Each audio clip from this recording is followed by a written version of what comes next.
ભાવનગર જિલ્લામાં મહુવા તાલુકાની પોલીસ નિદ્રાધીન રહી અને સ્ટેટ મોનિટરિંગ સેલ દ્વારા મહુવા નેશનલ હાઈવે પર દૂધના ટેન્કરમાંથી દારૂનો મસમોટો જથ્થો ઝડપી લીધો।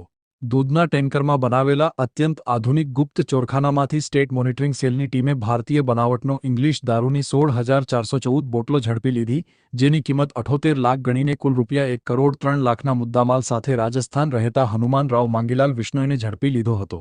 સૂત્રોમાંથી જાણવા મળ્યું છે કે આ દારૂનો જથ્થો પંજાબથી લોડ કરવામાં આવ્યો હતો અને મોકલનાર તરીકે પંજાબના ભારત દેવાસીનું નામ ખુલ્યું છે। બુટલેગરોએ દૂધના ટેન્કરમાં દારૂની હેરાફેરીનો કિમિયો અપનાવ્યો, જેને સ્ટેટ મોનિટરિંગ સેલે નિષ્ફળ બનાવ્યો।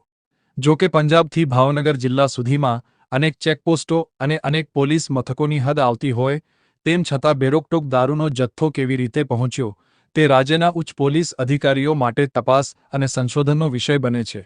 જો સ્ટેટ મોનિટરિંગ સેલને બાતમી ન મળી હોત તો દારૂનો જથ્થો ઠેકાણે પહોંચી જાત। આ નેટવર્ક સાથે જોડાયેલા અન્ય મોટા માથાઓ સંડોવાયેલા હોય તેવી શક્યતા છે।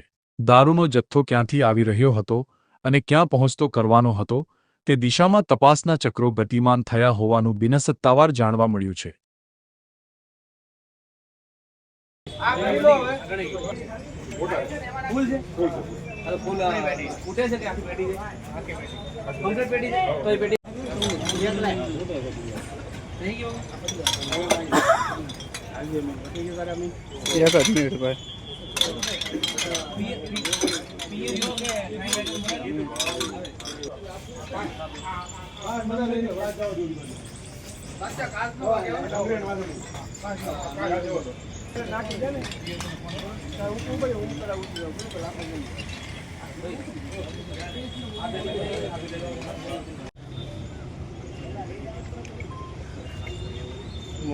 ચાલુ છે, હા?